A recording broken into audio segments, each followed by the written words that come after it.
Bonjour tout le monde, ici Julie Massaro. Qui dit démarrage de garderie dit bien souvent prêt financier. Qui dit ouverture d'une garderie en installation dit obligatoirement plan d'affaires. Quoique la rédaction d'un plan d'affaires peut s'avérer une tâche quand même facile, les chiffres portant sur vos prévisions financières de votre future garderie peut bien souvent complexifier la tâche. Quoi faire quand vos chiffres ne s'alignent pas?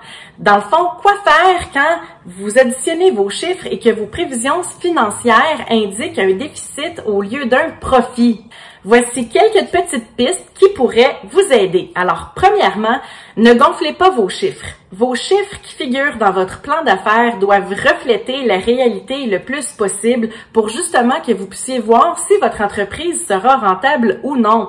Donc, si vous commencez à gonfler les chiffres pour ce qui est de la masse salariale, gonflez les chiffres pour le budget alloué aux rénovations ou encore aux jeux, jouets ou mobilier, c'est sûr et certain qu'à la fin du compte, c'est normal que vos prévisions financières ne s'alignent pas et que vous soyez déficitaire.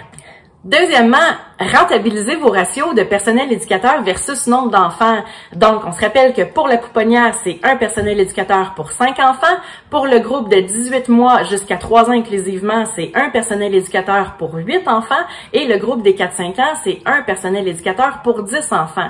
Alors, vous devriez théoriquement accueillir le nombre d'enfants par bon de chaque groupe d'âge. Par exemple, vos pouponnières devraient avoir des groupes de 5, de 10 ou de 15 enfants. Vos groupes de 18 mois, de 18-24 mois, 2-3 ans, 3-4 ans devraient avoir des bons de 8 enfants, donc 8, 16, 24. Pour ce qui est de vos groupes de 4-5 ans, ça devrait être des bons de 10 enfants, 10, 20, 30 et ainsi de suite pour être certain de rentabiliser le plus possible les ratios. Alors, nul besoin d'avoir, exemple, 73 enfants parce qu'il va y avoir un enfant qui nécessiterait un éducateur. Évidemment, on ne viendra pas embaucher quelqu'un pour un enfant. Donc, essayez vraiment de rentabiliser vos ratios de personnel éducateur versus nombre d'enfants. Troisièmement, réévaluer le coût du prêt hypothécaire si vous voulez acheter une bâtisse ou un terrain ou réévaluer le coût que vous allez payer mensuellement pour une location de local. Peut-être que vous avez légèrement surévalué votre budget alloué à ces montants-là et peut-être que vous allez pouvoir essayer de vous ajuster peut-être un petit peu à la baisse. Finalement, également, réévaluer peut-être le montant du prêt que vous allez demander parce que tout dépendant du montant du prêt, vous avez également à avoir éventuellement un versement mensuel à faire pour rembourser ce prêt-là. Alors, c'est important d'avoir vraiment une vision globale avec des bons chiffres pour que le montant du prêt soit le vrai. Tantôt, on a parlé de pas gonfler les chiffres, c'est la même chose pour ça ici. Et peut-être que le terme du prêt pourrait être un petit peu plus long. Donc, des fois, en amortissant le prêt sur un terme plus long, on peut réduire ainsi les mensualités. Donc, ça peut être un autre petit truc. Quatrièmement, essayez de diminuer vos dépenses. Donc, les heures. Donc, les heures que vos employés vont passer dans votre garderie.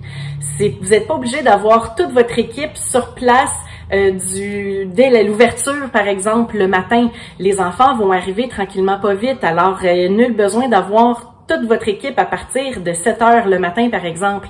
Même chose pour la fermeture. Les enfants vont commencer à quitter graduellement, à peu près habituellement autour de l'heure de la collation l'après-midi. Donc, c'est sûr et certain qu'à 6 heures le soir, vous n'avez pas besoin d'avoir toute votre équipe sur place non plus. Donc, c'est des petites choses avec lesquelles on peut jouer qui, à la longue, peut faire sauver des frais, des sous et vos coûts pour finalement que vos chiffres puissent arriver. Un autre petit truc, les salaires. Évidemment, vous ne serez pas subventionné par le gouvernement jour 1, donc c'est impossible de pouvoir accoter l'échelle salariale du ministère de la Famille.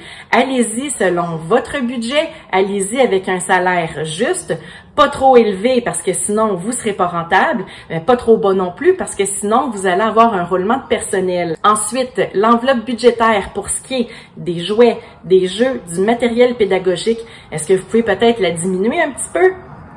Nul besoin d'avoir à peu près 20 casse-têtes pour le groupe des 4-5 ans, jour 1. Peut-être que vous pouvez en avoir 5.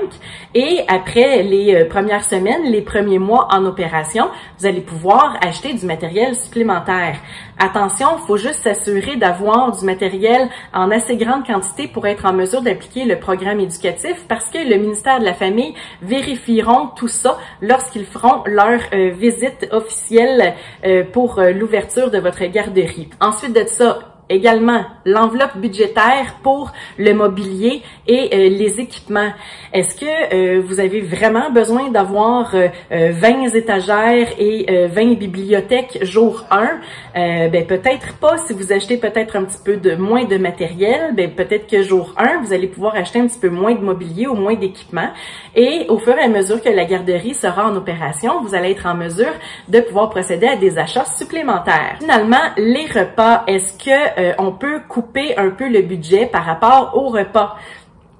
Je lance des pistes d'idées encore toujours. Hein? Si ça vous fait votre bonheur, vous prenez. Si ça fait pas votre bonheur, vous pouvez trouver d'autres solutions. Mais les repas, est-ce que on peut peut-être offrir des repas végétariens qui coûtent peut-être moins cher parce qu'il n'y a pas de viande?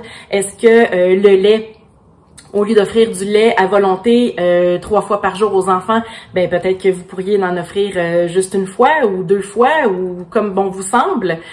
Finalement, pour ce qui est des repas, parfois, avoir recours au service d'un traiteur peut être rentable parce que, oui, vous allez peut-être payer vos aliments un petit peu plus cher avec le traiteur, mais vous allez vous sauver un salaire, celui de la cuisinière. Donc, c'est vraiment toutes des choses qui sont à évaluer. 5e, pourquoi pas essayer d'augmenter vos revenus? Peut-être que vous pourriez essayer d'avoir des activités payantes éventuellement. Donc, c'est des activités que les parents devront payer pour inscrire leur enfant. Alors, ceux que ça intéresse, s'ils payent, ils s'inscrivent. Ceux que ça intéresse pas, ben les enfants ils continuent à faire le programme éducatif général avec leur éducatrice. Moi, c'est ce que je faisais dans ma garderie. Donc, en fait, je vous donne un exemple. Vous pourriez avoir des cours de yoga, des cours de danse, des cours de karaté, des cours de patin à glace, des cours de musique. Vous pouvez avoir vraiment un paquet d'activités qui sont payantes. Et vous facturez aux parents un montant plus cher que le sous-contractant vous facture. Donc, ça vous aide à mousser vos revenus. Même chose avec les sorties. Vous pouvez faire des sorties qui sont payantes. Donc, seuls les enfants qui auront payé pourront aller à la sortie. Ceux qui demeureront à la garderie, pour quand même pas que les enfants y voient une différence, ben les éducatrices pourraient faire une journée spéciale qui s'apparente au thème de la sortie. Vous pouvez peut-être également vendre des choses supplémentaires comme des agendas, peut-être des chapeaux pour le soleil l'été, des tucs l'hiver, des t-shirts, des sacs pour transporter les draps pour la fin de semaine, les draps souillés et les draps propres.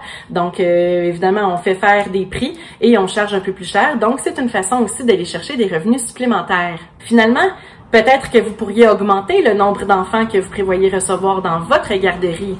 Des fois, en augmentant un nombre d'enfants, oui, c'est sûr qu'on a des dépenses qui sont reliées à ça. Donc, peut-être un personnel éducateur supplémentaire, peut-être évidemment des repas supplémentaires et tout. Mais des fois, on est capable quand même de se dégager un profit qui peut faire parfois la différence. Finalement, là, soyez créatifs. C'est pas compliqué. Jouez avec les chiffres. Amusez-vous, faites des tests. Si je fais ci, qu'est-ce que ça donne? Si je fais ça, qu'est-ce que ça donne? Je suis vraiment convaincue que vous allez trouver la solution gagnante pour vous, votre formule parfaite pour que vos chiffres puissent s'aligner. Si vous avez trouvé de la valeur dans ma vidéo et que vous connaissez quelqu'un qui est en démarrage de garderie, n'hésitez pas à lui partager. Pour plus d'informations sur le démarrage de garderie, vous pouvez visiter mon site internet www.juliemassaro.com ou encore ma page YouTube qui a énormément de valeur avec des petites vidéos comme celle-ci. Donc, la vidéo YouTube est à mon nom.